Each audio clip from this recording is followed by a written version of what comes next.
you down to ride or down to ride, cause it's going down tonight or down tonight. Hey, what's going on, everybody? Welcome to the fan club. It's your boy D-Bros, Dan Brosnan in the building. Welcome to the show, guys. Can't wait to talk about this episode of Power Rangers Beast Morphers. We are on episode 15. This one is titled Seeing Red. I was blown away by this episode. It had a great story. It had some evil. It had some great fighting, great Zords battles. I can't wait to talk about it. So no further ado, let's get right into it. So this starts with a bank robbery. Some dude in a fast sports car robs a bank. Devin the Red Ranger captures the thief using his Fury Cell, and you could tell this Fury Cell's making him a little bit more confident and cocky. And starts with him lifting up the sports car and kind of bragging in front of the cops. And the cops like, son, why don't you put that down? You go fight the monsters. I've got the regular bad guys. And he has some words with them, and Devin takes off. Not a big deal, right? So then Devin pops up and gets a distress call from the commander saying, hey, where have you been? We've been trying to call you. The Rangers need your help. So he shows up late to battle, and Roxy and a Gigadrone, or a Robotron, sorry, they got two names for him, always confuse me. So the Robotron and good old Roxy are attacking the Rangers, and she's got a Fury Cell she's about to give to the Robotron. That's when Devin comes up real quick and snatches it. It's like, no, I need more power. I love this stuff. Okay? Then he decides that he's going to fight both of them by himself. And the Rangers are kind of like, wait, what? And he actually beats them up pretty good. He kicks their butt. And they run away. And the Rangers, the rest of the guys kind of call him out. The Rangers call out Devin for, one, jumping in battle without a plan. And two, you weren't looking out for your team, man. You just come on in late and weren't even messing around. What? It's one of those things where you could see this character changing in front of our eyes. And he's such a good leader and good character, too. So we're going to talk about that in a second. But Devin doesn't see a problem with his actions. He's like, dude, I just beat up these bad guys for you. They ran away. You should be thanking me. Okay? So Nate sees something's going on, and he takes the old Fury Cell, and he steals a piece of Devin's hair, and he goes and hits the lab. He's going to go run some tests, guys. So Roxy, it's always the villains that always can tell, someone's demise. Oh, the villains know, okay? So Roxy realized Devin is falling into the Fury Cell's recklessness.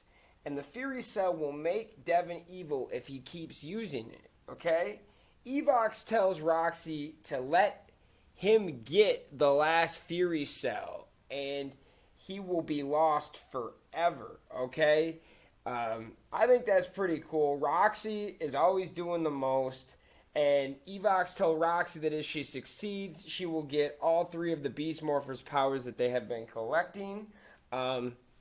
Roxy be going hard, man. Blaze is like an afterthought compared to Roxy, but something tells me that's going to change.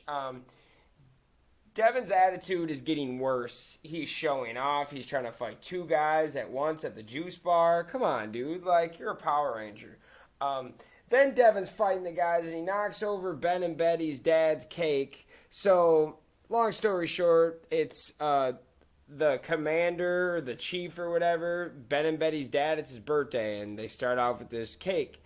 They almost dropped it, but they saved it. And then Devin comes on and knocks it over, and Betty sits on it. And it was kind of funny, but kind of jerk move at the same time.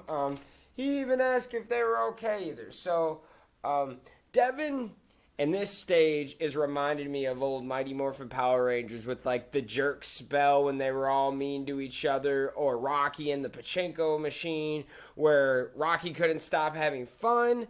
Well, this makes more sense though. This isn't just a magic spell that just changes you.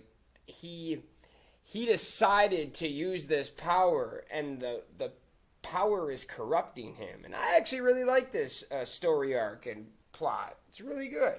Okay, so Nate brings in Devin and the team. He tells them the truth. If Devin doesn't stop using the Fury Cell, he will be corrupted forever. Done. You're going to be the first evil red Power Ranger, bud. So Devin doesn't want to give up the powers. He takes off and he goes rogue to stop Evox, which is a bad idea. You're not going to take those guys out by yourself. So, the Devin lists Rangers fight Roxy and the Robotron, and they are losing.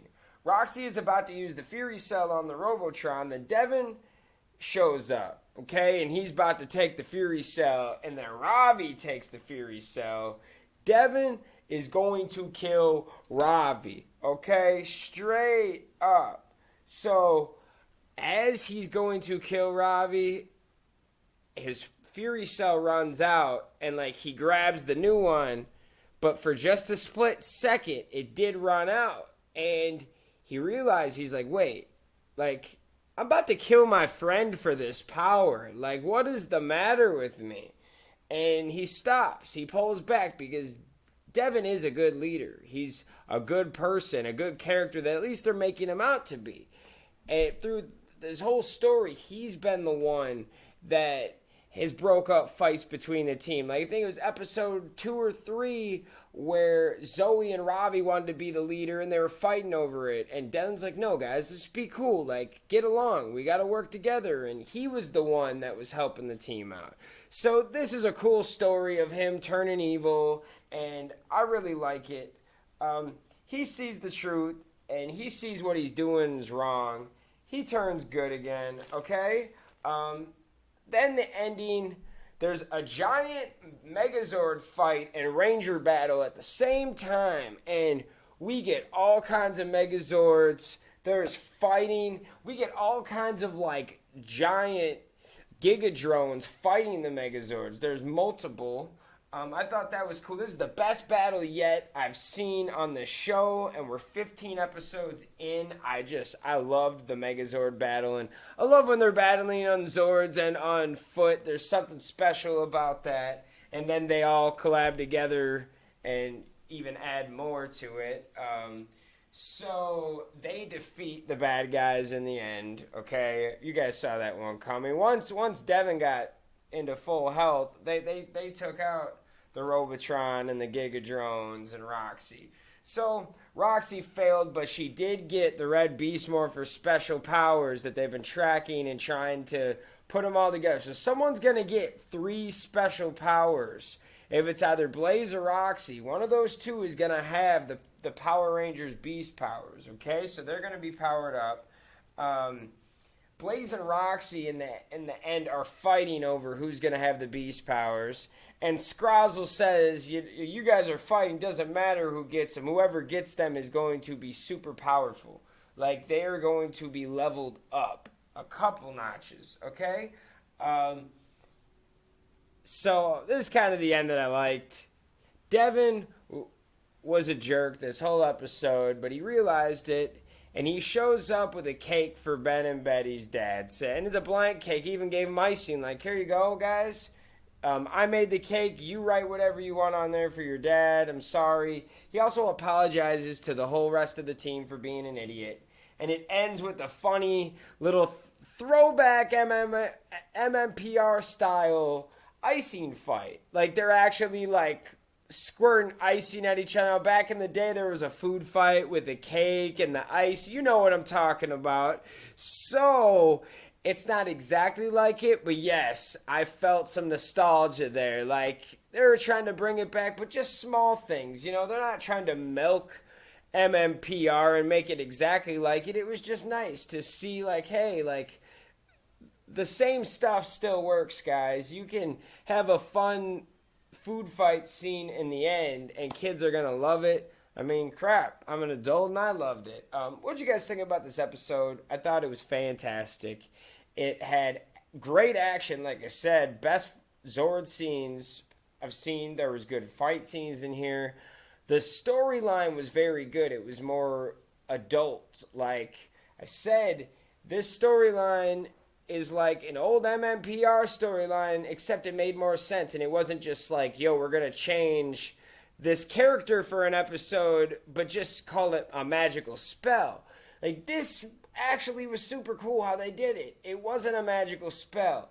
You know, it's 2019, and I loved how they put it together like, hey, this thing is giving you power, but the more power you take from it, the more it's going to corrupt you. That happens in real life in a lot of things. If it's money, power, drugs, like women, like, man, this could go for a lot of things. And don't, you know what I mean? Don't take that out of context and think that I'm comparing these two or Power Rangers trying to make a secret message or nothing. It was just a good message that related to me in my life. It was like, oh, like that actually is a good message. Like sometimes the more superpower or more anything you get that levels you up can also tear you down. Okay? So I really liked it. What did you guys think about it? Let me know. Make sure you check us out on Facebook. Make sure you go check us out on YouTube. Y'all have a great day. Thank you for tuning into the fan club. Peace.